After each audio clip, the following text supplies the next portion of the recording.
Walk into any yacht club in America, not on a regatta weekend, not during a summer open house, just a regular Tuesday. What do you see? Rows of boats collecting dust, empty bar stools. A few retirees quietly swapping stories in a clubhouse that smells like it hasn't changed since 1972. It doesn't feel like the future of boating. It feels like a museum with a liquor license. This is the 60-year-old problem. Literally, the average age of yacht club members in the US is now 67 years old. At some clubs, it's closer to 70. These are the people who built the community, kept it running, and still pay their dues. But they're aging out, and there's no one to take their place. How did we get here? Let's rewind. In the 1960s and 70s, yacht clubs were booming. Middle-class families joined in droves. Sailing was aspirational. Clubs were social hubs. Junior programs filled summer calendars. Kids learned to tack and jibe before they could drive. It was a lifestyle and a pipeline. But somewhere between Reagan and the rise of the internet, things changed. Younger generations, Gen X, Millennials, now Gen Z, didn't join. They had different priorities, different economic realities, and fewer role models in the sport. The image of sailing as exclusive, slow-moving, and tradition-bound didn't help. One retired Commodore told me, "We have a beautiful club, perfect location, but we haven't had a new member under 40 in 5 years." That's not an exception. That's the rule. According to a recent National Boating Association survey, clubs with under 45 membership above 20% are now rare and shrinking fast. Meanwhile, over 60% of clubs report fewer than 10 junior sailors enrolled in their programs. Some clubs have shut down junior racing entirely. Others are cutting youth sailing because there's no demand. But that's the wrong question. It's not about demand. It's about invitation. About adaptation. And that's where the system failed. The leadership at most clubs, well-meaning, dedicated, experienced, is also aging. Many joined in the 1970s or 80s and remember a time when interest came naturally. They expect the next generation to walk in the door like they did. But times have changed. Today's 30-year-old didn't grow up around boats. They didn't inherit a family slip. They didn't learn to sail at summer camp. So when they finally walk into a club and are met with silence, complexity, or a $15,000 initiation fee, they don't fight it. They leave. And when they leave, so does the future of the sport. Because this isn't just a numbers game. It's a cultural crisis. No new blood means no new ideas, no new programs, no one to maintain the docks, no one to lead the next regatta. Slowly, quietly, the club dies. But here's the thing. Aging is natural. Decline isn't. So the real question is, what broke the pipeline? The economic death spiral, why rising costs and shrinking dues are breaking yacht clubs. It's not just age that's killing yacht clubs, it's the math. And the math is brutal. The average yacht club charges $4,800 per year in dues, plus initiation fees that can exceed $10,000. Add in slip fees, maintenance, insurance, and gear, and you're out $20,000 to $30,000 just to get started. Compare that to a millennial or Gen Z professional, many of whom are dealing with student debt, high housing costs, and stagnant wages. For most of them, joining a yacht club simply isn't an option, so fewer people join and clubs panic.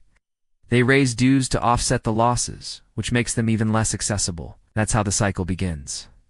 Most clubs were built for growth. They rely on a steady stream of new members to offset those who leave. But when young people don't join, the math implodes. Let's say a club has 300 members paying $5,000 a year, $1.5 million in revenue. If they lose 20% of members, they drop to $1.2 million their costs, still the same. Staff, insurance, taxes, dock repairs, none of that scales down. So they start cutting. Youth programs, events, maintenance. The experience degrades. New members walk away. Cost-cutting move signals weakness. Each increase in dues signals desperation, and the perception becomes reality. This place is fading. The worst part? Many clubs sit on waterfront real estate worth millions. Developers know it, so do boards with aging treasuries. In the last 5 years, more than a dozen yacht clubs in California, New Jersey, and Massachusetts have shut down or sold land. It's not for profit, for survival. One club in Connecticut sold its clubhouse to a hotel chain and now leases it back. They're literally paying to use a space they used to own. And no wealthy boaters won't save the model. Owners of $500,000 yachts use private marinas and concierge services. They aren't joining legacy clubs, they're bypassing them. So who's left to carry the load? Aging members on fixed incomes, burnt-out volunteers, doing everything since 1993, empty chairs on every committee. If your survival depends on attracting young professionals, but everything about your model excludes them, the system is broken. But even if dues drop to zero, the next generation still might not join, because it's not just about money. It's about culture. And that brings us to the real barrier. The cultural disconnect. Why the next generation isn't coming, and how to fix it. Imagine being 33. You've got a decent job and a growing interest in sailing. You walk into a yacht club open house, curious, optimistic. Instead, you're handed a paper application and pointed toward a silent bar. A dress code is posted. Nobody greets you. Nobody asks your name. You feel awkward, like you walked into the wrong room. You'll leave within 10 minutes. You never go back. This isn't just a money problem or an age gap. It's a values mismatch. Today's younger generations, Millennials and Gen Z, value openness, flexibility, and belonging. Nice.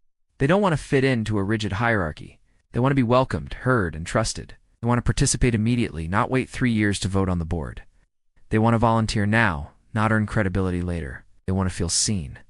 But most yacht clubs still operate like it's 1975. Formality reigns, hierarchy dominates. Legacy culture trumps fresh ideas. The result?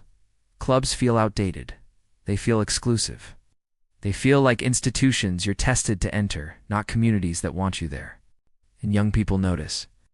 A 2023 survey found 72% of under 40s describe traditional yacht clubs as intimidating, unwelcoming, or irrelevant. That's not a PR problem. That's a structural one.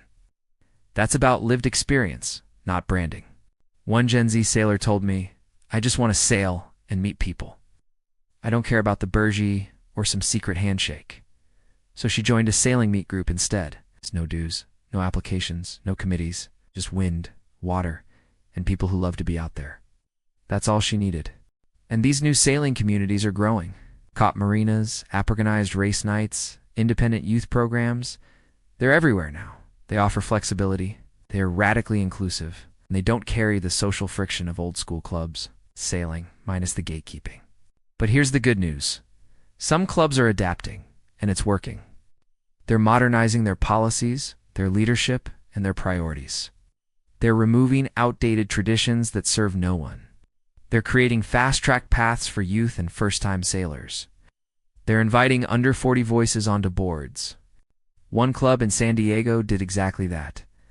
Within 3 years, their average member age dropped from 61 to 45. Junior participation tripled. Their financials recovered.